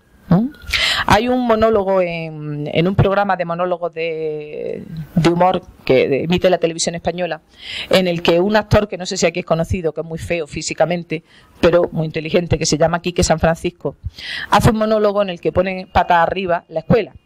Y empieza diciendo: cuando yo era pequeño no me gustaba ir a la escuela, y cuando mi madre venía a levantarme por la mañana temprano para ir a la escuela me sentaba fatal, pero mi madre me decía que tenía que ir a la escuela para hacerme un hombre de provecho. Esa expresión se usaba mucho, es una rémora de la dictadura, se usaba mucho en España. Dice: y menos mal que mi madre insistió e insistió, y yo fui a la escuela y aprendí todo lo que tenía que aprender, porque ahora que lo pienso, ahora que soy adulto, me habrá salvado a mí el conocimiento de la sintaxis de situaciones complejas y peliagudas en esta vida. Si yo no hubiera sabido eso, hubiera sido un desgraciado. Y la raíz cuadrada, ¿le habré dado yo utilidad en mi vida a la raíz cuadrada? ¿Habré podido solucionar situaciones francamente difíciles porque sabía hacer raíces cuadradas? Y así va revisando algunas de esas cosas que se aprenden en la escuela y que no sirven nada más que para aprobar los exámenes de la escuela, porque luego no tiene uno que ir haciéndolas en otros ámbitos del mundo. Si alguna vez os apetece, lo podéis buscar en YouTube. Tercero, la lengua como herramienta de la inteligencia. La lengua como herramienta para la construcción de la propia intersubjetividad, de la personalidad individual y de la personalidad social, de nuestra propia imagen y de la imagen que proyectamos al relacionarnos con los otros. Y yo ahí siempre vuelvo a el concepto de mercado lingüístico de Bourdieu. O sea, para mí es cada vez más evidente que tanto hablas, tanto vales. O sea, en vez del tanto tienes, tanto vales, tanto tienes de lenguaje, tanto vale. Creo que hay tantas ocasiones de comprobarlo a diario en la vida que los que nos dedicamos a enseñar lengua no tendríamos perdón si eso se nos olvidara. O sea, no puede ser, si lo pensamos, no puede ser que cuando un niño llega a preescolar o a educación infantil, que se llama en España, ya se pueda predecir por el lenguaje oral que trae de su casa que va a ser un niño al que le va a ir mal en el sistema escolar. Porque lo curioso es que se predice pero no se arregla, es decir, que realmente luego le va mal, que el pronóstico se cumple al pie de la letra, y eso es intolerable, pero bueno, se da. Y luego, la lengua como materia prima de la literatura. A los niños les gustan los poemas, les gusta jugar con las palabras, el nonsense, ¿no? Ese género tan inglés. Cuando van acercándose a la adolescencia, escriben poemas de amor, escriben diarios, leen cosas que no forman parte, o sea, que no se pueden llevar al aula, porque cuando lo llevan, normalmente los profesores decimos, ya, pero es que eso no es buena literatura, eso mejor no lo leas. O si lo lees, aquí no tiene cabida. Entonces, también hay que hacerse un replanteamiento. Yo me di cuenta que, siendo una lectora bastante voraz, separaba, sin darme cuenta, mi faceta de lectora de mi faceta de profesora de literatura. Entonces, yo explicaba los textos y los autores que había que explicar en el temario, pero, por ejemplo, nunca le hablaba a los alumnos de lo que yo leía y de cuánto disfrutaba y de que se me había hecho tardísimo porque estaba leyendo un libro que me tenía absolutamente absorta. Claro, consecuencia, si en las familias no leen y las personas que leemos no le hablamos de lo gratificante que es para nosotros la experiencia lectora, ¿quién les va a acercar a los niños esa experiencia? Los que tienen en su casa ese ambiente, perfecto, pero ¿y los que no lo tienen? Entonces, muchas veces se le echa la culpa a la familia. Es que la familia no colabora, es que con ese ambiente familiar que esperamos, pues con más motivo, precisamente porque la familia no puede colaborar, nosotros tendríamos que poner más énfasis en lograr acercar a esos niños a el uso y disfrute al que tienen derecho de los textos literarios, y sin embargo no lo hacemos. Fijaos que en la aula en general hay un divorcio tremendo, hay una barrera muy difícil de romper entre los usos comunicativos reales de los alumnos y lo que se enseña en el aula de lengua. De hecho, los usos comunicativos reales de los alumnos no valen, son sancionados. ¿Qué pasa en las aulas de Colombia? Que creo que será lo mismo que en España, cuando los alumnos hablan sin permiso del profesor. Algún tipo de sanción. ¿Qué pasa cuando los alumnos se pasan notitas para comunicarse entre ellos?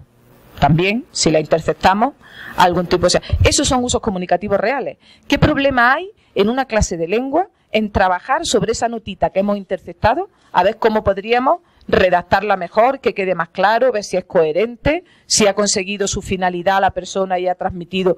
¿Qué problema hay? ¿Qué problema hay en trabajar con los mensajes que se utilizan en las redes sociales? Ninguno. No hay absolutamente ningún problema. Al contrario, es necesario. La postura de los apocalípticos que decía Humberto Eco no lleva a ningún sitio. Lleva a aumentar ese divorcio entre lo que los niños aprenden en la escuela y lo que aprenden fuera de la escuela. Y siempre, yo eso lo tengo claro, salimos perdiendo los de dentro de la escuela. O sea, cuando nosotros nos empeñamos en establecer divisiones entre la realidad y la escuela, perdemos los de la escuela, sin duda. Somos los aburridos, los que provocamos sufrimiento, etcétera, etcétera. Y yo ya no aspiro a eso, ¿eh? Yo, en fin, a ver si pudiera hacer algo en los últimos años, bueno, en los últimos. Eso quisiera yo, que fueran los últimos. Me quedan todavía muchos años de trabajo. Bueno, aquí repasaba, pero creo que no hace falta, el concepto de educación lingüística y ya explicaba antes lo de las denominaciones. Da igual, en realidad, que hablemos de enseñanza de la lengua o de enseñanza de las lenguas. En España ahora se usa ese sintagma educación lingüística para marcar la diferencia con la tradición. O sea, la educación lingüística es el reto, la enseñanza de la lengua de orientación gramaticalista es lo que hay que superar.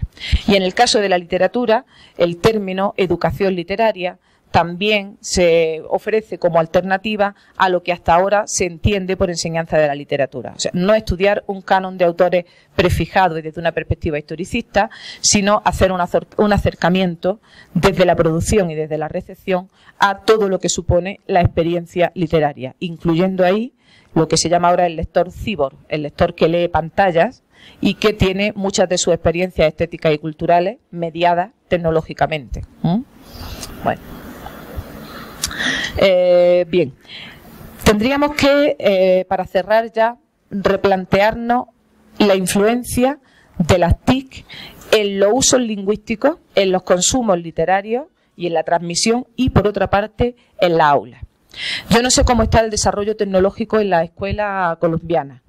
En España se ha hecho una apuesta importante, sobre todo en la comunidad autónoma en la que yo vivo, y los alumnos a partir de quinto de primaria, desde los 10 años, les da la administración a cada uno un netbook, se llaman aquí netbook también, un ordenador pequeñito, con software libre, o sea, no compran software a ninguna compañía, no tienen como sistema Windows, sino Linux, que es un software libre, y las aulas están dotadas de pizarras digitales y proyectores de vídeo. Ya para el año que viene se ha anunciado que cada niño no podrá tener un ordenador, sino uno para cada dos, que no sé cómo lo van a hacer.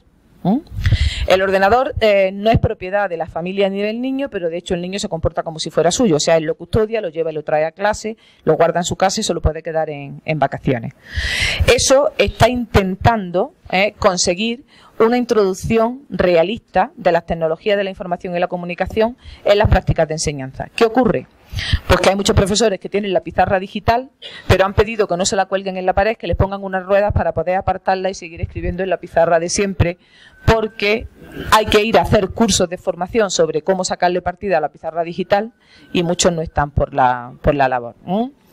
Muchos profesores no hacen que los alumnos utilicen el ordenador. Es más, fijaos, si les mandan a los alumnos que busquen información, le dicen, bueno, la información la buscáis en vuestra casa. Con lo cual, tampoco se les dice, hay que saber buscar, utilizar un buscador, conocer el lenguaje, la sintaxis de la búsqueda, hay que saber seleccionar las páginas que pueden tener información fiable y discriminarlas de las que no la tienen. O sea que todo eso todavía está fuera de la escuela. Hay un programa específico que se llama de centros TIC, donde se le da formación al profesorado y se dotan aulas completas de ordenadores para que esos centros, digamos, potencien el uso de la tecnología.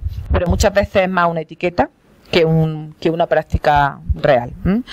Con eso, ¿qué está pasando? Que los alumnos consumen mucho ordenador en casa, pero no lo consumen en la escuela, con lo cual seguimos avanzando el divorcio.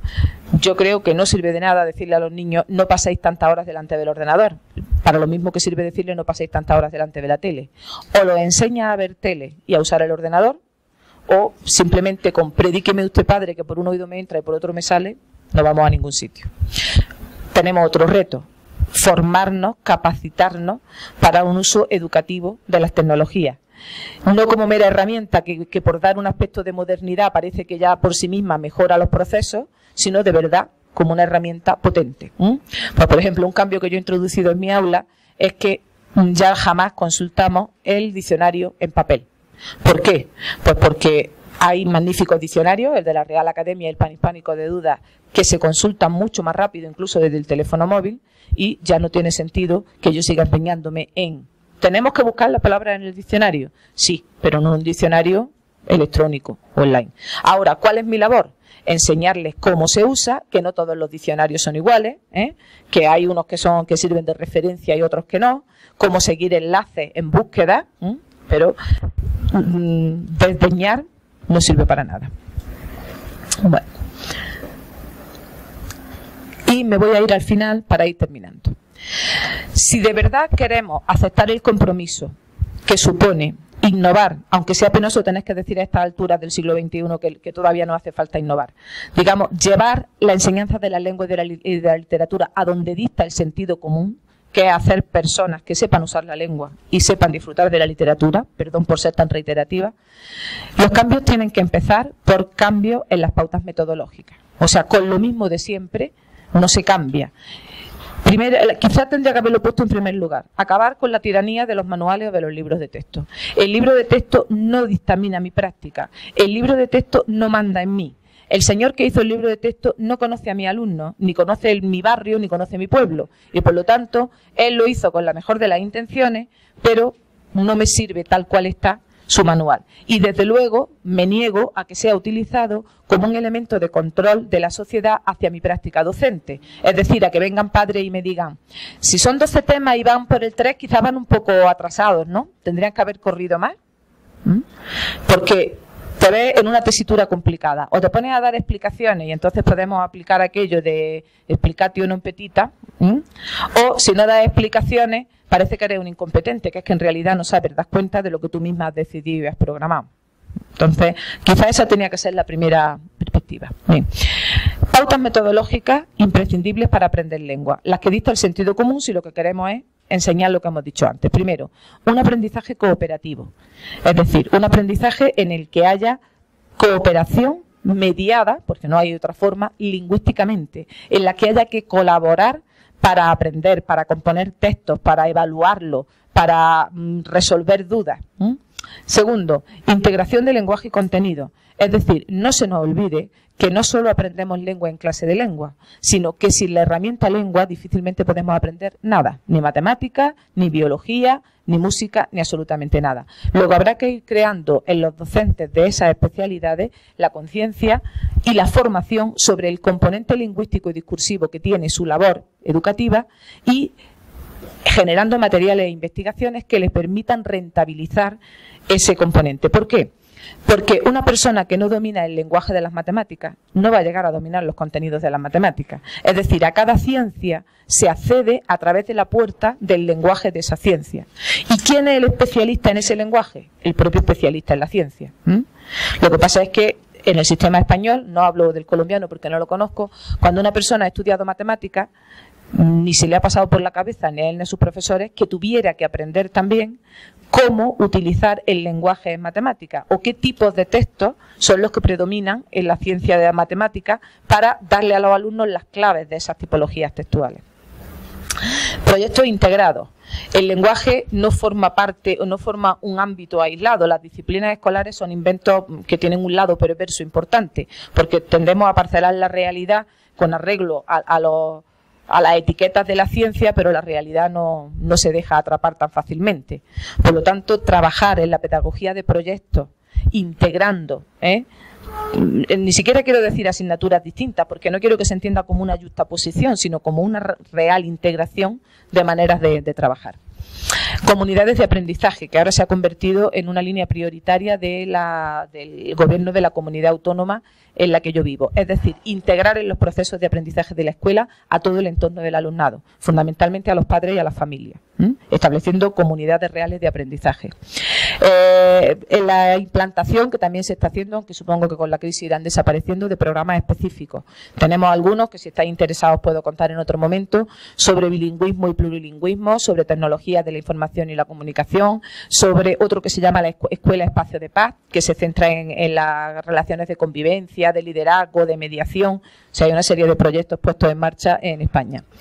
Ofrecer input y output más variados de los que se ofrecen hasta ahora. O sea, abrir el canon y abrir el repertorio de los usos lingüísticos y de los niveles de uso. En la escuela tiene cabida todo, porque la escuela tiene que estar conectada con la vida y en la vida tiene cabida todo.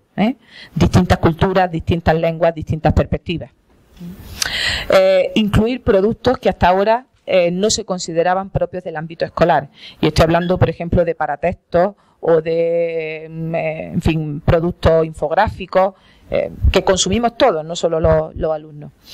Y, como ya he dicho antes, eso casi requiere, si no prescindir totalmente del libro de texto, hacer un uso inverso al que hacemos ahora. Es decir, yo decido qué damos y en qué orden y cuándo vamos a recurrir al libro de texto para utilizar de ahí alguna actividad que me parece que se ajusta a lo que yo quiero trabajar o para seleccionar unos contenidos que están bien expresados y que me sirven, y no al revés. Es decir, estamos hablando de cambios verdaderamente cualitativos y no cuantitativos, porque si lo interpretamos como algo cuantitativo, es decir, como que además de lo que ya veníamos enseñando, ahora tenemos que enseñar el uso y la educación literaria, pues evidentemente tendríamos que pasarnos nosotros y los alumnos el día y los sábados y los domingos en la escuela. O sea que ha llegado el momento de reflexionar sobre qué es de verdad lo que una persona, cuando salga de la educación formal, sea en el nivel que sea, tiene que saber hacer.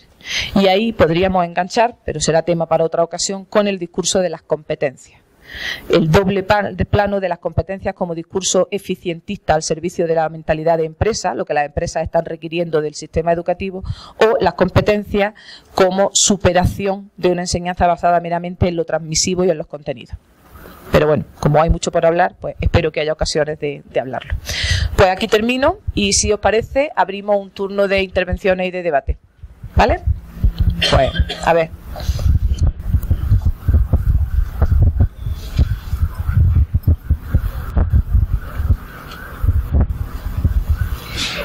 Después de escucharte me gustaría conocer si en España existe alguna investigación o algún trabajo que hayas desarrollado con personas sordas frente a la lectura y la escritura. Y si quizás estas pautas metodológicas de trabajo que estás compartiendo para el desarrollo del aprendizaje en el aula también ha sido utilizado con las personas sordas, específicamente en los niños o en los adolescentes. Sí, sé que hay investigaciones que con compañeros de facultad que son amigos y que trabajan con personas sordas, con personas ciegas y con personas sordociegas. Pero en realidad yo nunca he profundizado, podría dar alguna referencia o incluso contactos con estas personas, pero yo no lo he trabajado.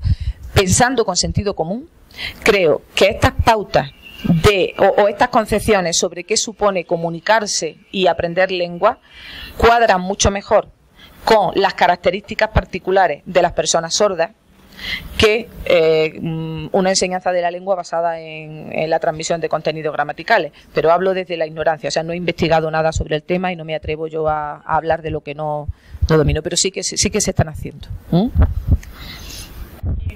tres preguntas que ojalá nos pudieras complementar. Una, ¿qué tan importante o qué tan fácil puede ser darles a los muchachos la literatura de superación personal, como por ejemplo Pablo Coelho, este otro mexicano que escribió Juventud en Éxtasis, no recuerdo el nombre, bueno, a ellos les gusta mucho ese tipo de literatura, en cambio de dar la literatura, en cambio de dar la literatura clásica, no sé, la Divina Comedia, de todo tipo, en donde pues obviamente lo que tú decías, se sigue pues con el sentimiento de tedio hacia la literatura que los chicos sienten, por esa descripción.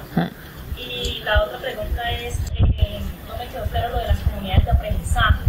Y la otra pregunta es que si está dándose el uso de la tecnología en la educación, en la enseñanza, en donde de pronto bueno, particularmente trabajo parte con el Face con los muchachos, para actuar desde otro espacio, no solamente en la escuela, sino también allí. Pero es un poquito complejo porque la forma de escribir o de expresarse allí es totalmente diferente. Entonces, pues hasta qué punto se les puede permitir ciertos cánones de de esos signos que manejan dentro de la internet, que son totalmente diferentes a los que se requieren en el proceso de escritura. Intento contestarte rápidamente. Mira, con respecto a qué pasa si los alumnos leen a Paulo Coelho, yo creo que no pasa nada. Vamos a ver, porque eso depende de ti. Es decir, tú estratégicamente, si ves que tienes un curso un año al que le gusta Paulo Coelho, puedes perfectamente leer un cuento y que compartas la experiencia de yo lo he leído, me ha gustado esto y me ha gustado otro. Ahora, tú tienes que tener la mira puesta un poco más allá. Tú tienes que ayudarle a construir un camino en el que progresen como lectores. O sea, lo lamentable sería que se atascaran ahí y que esa fuera su única lectura de por vida. Pero si tú, después de Paulo Coelho, puedes buscar un relato breve de otro tipo, de otro autor, en el que haya algún componente pero que ya suponga un avance, eres tú la que tienes que construir el camino. Yo, cuando era más que adolescente, preadolescente, leía todo lo que caía en mis manos, como dicen unos cantantes satíricos en Granada, hasta las etiquetas de gel y del champú cuando no tenía otra cosa. Entonces, no pasa nada por leer mucho, porque una vez que eres lector, lo que necesitas solamente es una persona que te ayude a construir tu camino de lector, que te hable de obras, que te hable de autores, que te proponga. ¿Qué exige eso de nosotros? Leer mucho y estar muy preparados. Y ser capaces de adaptar la oferta a la carta. Porque si a los que estamos aquí no nos gustan las mismas obras, y es normal, ¿por qué partimos de la presunción de que a los 40 alumnos del aula le tiene que gustar a todos la misma obra? O sea que hasta para eso hay que justificar también por qué lo hacemos. Mira, esta obra la vamos a leer todos. ¿Por qué? Porque quiero que luego compartamos y hablemos de lo que hemos leído, y claro, si no lo hemos leído no lo podemos hacer. Pero luego el resto de lecturas pueden ser individuales y a la carta. ¿A ti qué te gusta? El misterio, el no sé qué, la autoayuda. Pero tú tienes que estar pendiente y para la próxima vez hacerle otra propuesta y hacerlo avanzar como lectores. Es un camino. Y algunos llegarán a los clásicos y otros no. Pero por lo menos leerán. No que si empezamos directamente por los clásicos, ahí nos quedamos. Y luego además, en España hay anecdotarios de estos de errores que cometen los alumnos en los exámenes, y pese a que estudian el canon dicen unos disparates tremendos, como que por ejemplo la enamorada de Garcilaso era Isabel Preisler. Eso aparece todos los años, ¿no? O por ejemplo que Fernando de Rojas era un judío convexo en vez de converso, convexo, o sea que en realidad ellos memorizan cosas pero luego ni siquiera quieren ese barnicillo cultural de literatura que sería esperable. Bueno, hay por ahí una anécdota del torero Josulín Dubrique que dice que Federico García Lorca, que lo que más le gusta es Platero y yo de Federico García Lorca. Claro, él en la escuela oyó Federico García Lorca por un lado y Platero y yo por otro, y luego los mezcló y salió eso. Bueno, pues esa es la primera. La segunda, no te quedó clara qué son las comunidades de aprendizaje.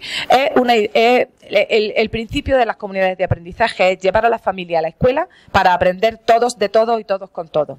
Pero si quieres más información, teclea en Google Comunidades de Aprendizaje Junta de Andalucía y te lleva a el proyecto que tiene ahora mismo la comunidad autónoma en la que yo vivo, sobre todo en zonas difíciles. No sé si os suena remotamente el polígono sur de Sevilla.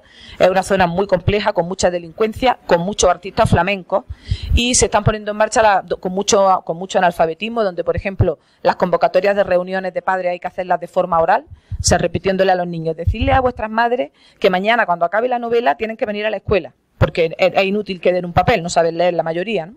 Entonces ese tipo de cosas.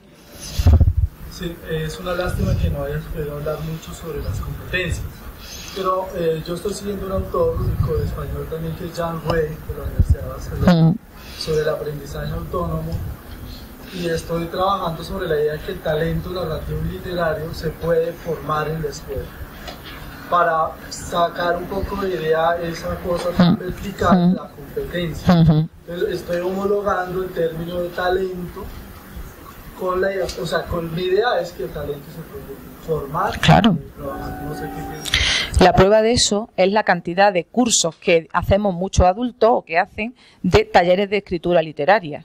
O sea, tú puedes tener, digamos, podemos llamar talento a un cierto gusto o a una cierta predisposición hacia la escritura. Pero tú, cuando empiezas a hacer un curso de ese tipo, te das cuenta de que hay cosas que son conocimientos técnicos, trucos, prácticas, que si te lo enseñan, hacen que mejore lo que se llama talento. Como decía también García Lorca, que la inspiración te pille trabajando. O sea, no cometas la ingenuidad de pensarte que la inspiración te va a venir de pronto y te va a salir ya de un solo tirón el poema más magnífico que vieron los siglos. La inspiración te tiene que pillar trabajando. Una pregunta con relación a la última parte de la presentación es ¿cómo salvar la existe entre los nuevos relatos tecnológicos, aplicarlos en la escuela y conservar esos estamentos de ley que condicionan los currículos. Segundo, ¿cómo también salvar esa resistencia a la inclusión de estos nuevos relatos por parte de los mismos docentes que no manejamos muchas veces estas tecnologías?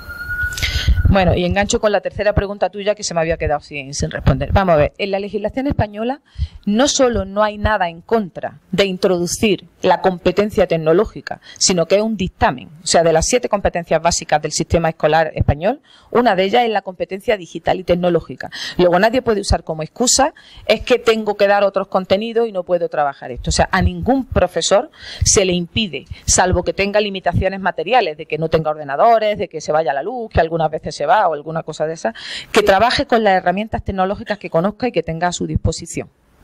Entonces, ahí yo no veo el problema. El problema lo veo en las actitudes de resistencia. Es decir, para tú sentirte seguro utilizando determinadas herramientas tecnológicas, tienes primero que aprender a manejarlas. Pues, por ejemplo, yo antes de proponerle a mis alumnos que hiciéramos una rúbrica, una matriz de evaluación sobre cualquier cosa, sobre exposiciones orales, me parece que fue la primera, tuve yo que sentarme a manejar el Rubistar, a ver cómo se modificaba la rúbrica, cómo se subía, porque claro, no te vas a presentar sin saber nada. Si yo no estoy dispuesta a dedicarle ese tiempo a la preparación previa de la clase, pues es muy cómodo decir, bueno, es que eso se puede hacer con lápiz y papel como se ha hecho toda la vida. Entonces, excusas vamos a encontrar siempre. ¿Cómo se pueden ir solucionando? Pues yo creo que con formación del profesorado, pero partiendo también de una actitud de interés.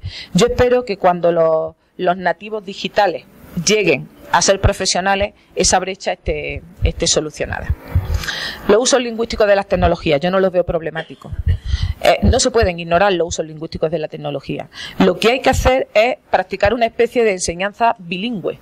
Es decir, nosotros, las personas hablamos o utilizamos la lengua de manera muy distinta según el interlocutor, la situación, las intenciones. Entonces, yo no sanciono como negativo el uso del lenguaje que se hace en los chats o en los mensajes de texto. Me parece un ingenio impresionante. O sea, los jóvenes se han inventado un código que como los mayores no estemos listos, no entendemos. O sea, que somos torpes, incluso tenemos hasta menos velocidad escribiendo, que es que a mí me da muchísimo coraje. Yo me he apuntado al SWIFT por eso, para escribir más rápido. Bueno, entonces, ¿dónde está el reto? En integrarlo en clase, por ejemplo. Nosotros trabajamos en clase de lengua en los niveles de uso lingüístico y algunas veces hemos propuesto actividades como transforma este mensaje culto, como decía Machado en Juan de Mairena, en un texto en lenguaje estándar y luego el lenguaje, ¿cómo lo dirían si fueran dos jóvenes? O ¿cómo lo dirían si fueran...? Bueno, pues lo mismo podemos hacer. Vamos a ver. Escribe un texto como escribiría un SMS para dar esta información. Ahora escríbelo como si le tuvieras que escribir una carta, pongamos que una invitación, a una persona con toda la formalidad de que seas capaz. Y escríbelo en versión intermedia. ¿Y de qué me tengo que encargar? De que ellos tengan muy claro que no se pueden mezclar unas cosas con otras. Pero usar las tres, es que el que no sepa usarlos los tres no tiene competencia en el manejo de su lengua. O sea, la competencia consiste en saber subir y bajar hacia arriba y a lo ancho, ¿no?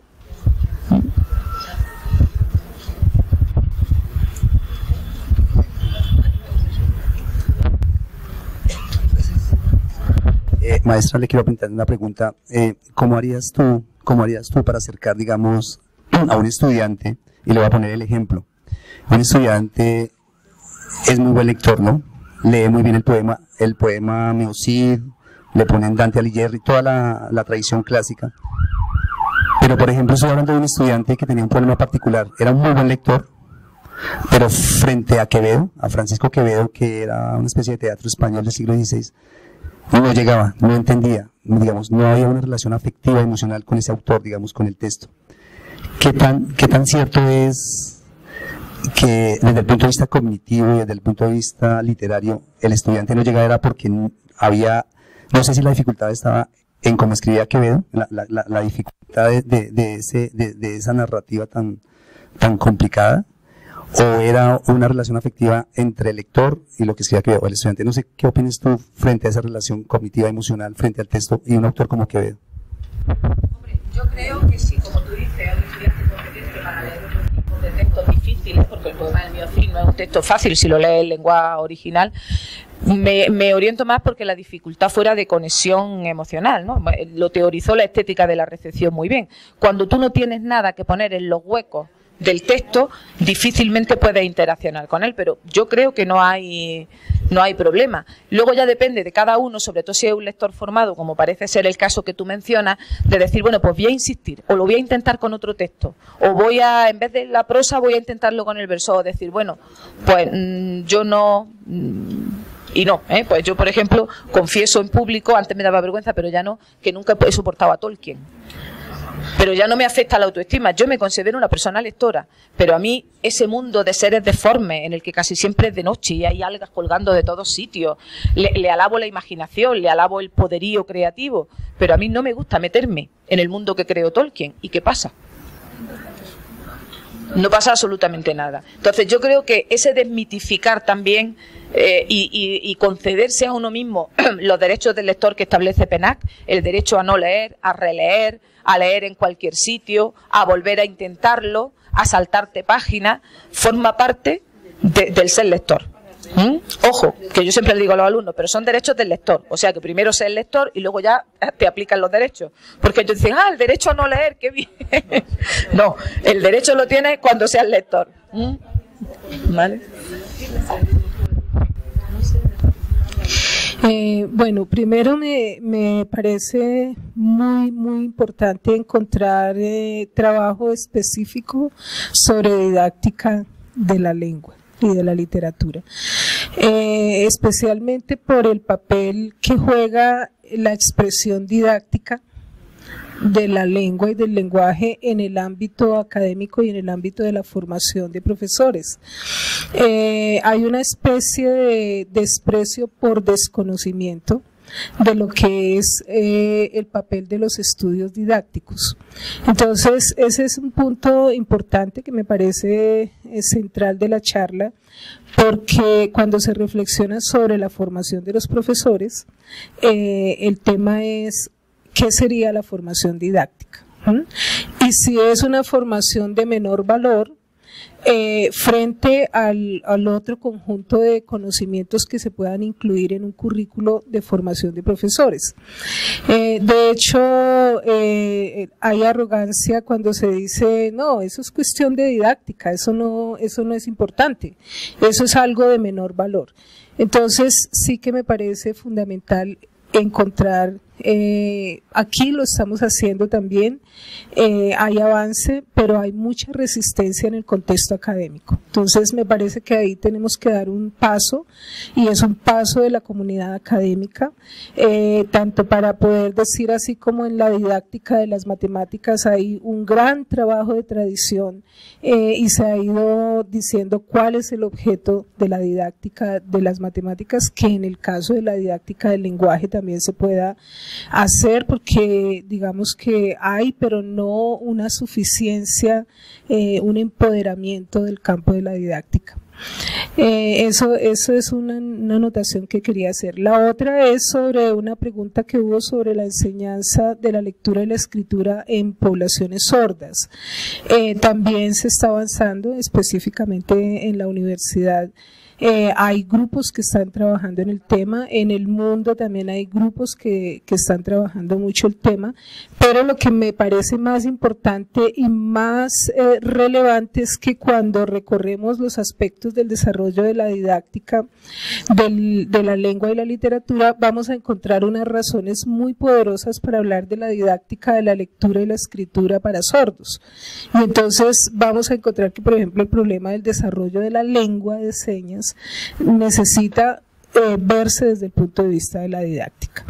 Eso quería anotar, entonces ver el poder que tiene el hecho de que estemos discutiendo estos elementos, y agradecer.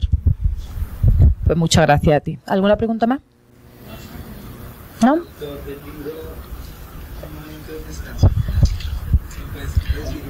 Sí, el autor es Antonio Orejudo. Tiene 2 libros que a mí me parecen espléndidos. El Orejudo. Sí. Y no se ha cambiado el apellido, se lo ha dejado. Antonio Orejudo. Tiene un primer libro que a mí me gustó mucho, que fue con el que lo descubrí, que se llama Ventajas de viajar en tren, en el que también hace una parodia de los comentarios de textos que hacen sus alumnos de filología, pero el tema es otro, es un trastorno mental. Y el de Un momento de descanso, me pareció divertidísimo. Me lo leí en un viaje en avión y yo sola me reía y los pasajeros me miraban, porque claro, que lo haga una persona que se gana la vida dando clases en la Facultad de Filología es todavía más interesante. Está publicado en la editorial Tusquets. En la editorial Tusquets. ¿El de? El choque de los principiantes con la realidad.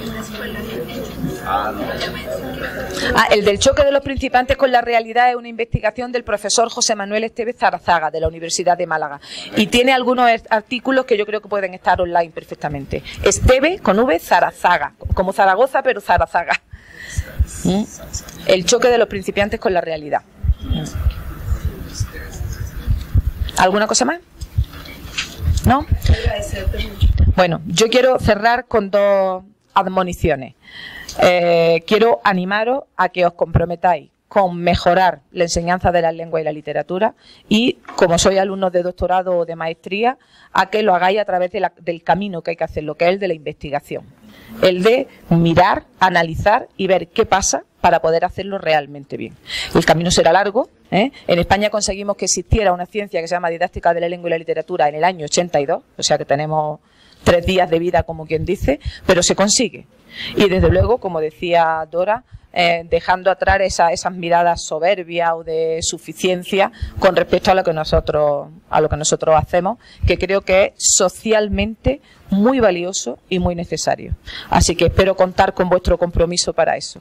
Muchas gracias.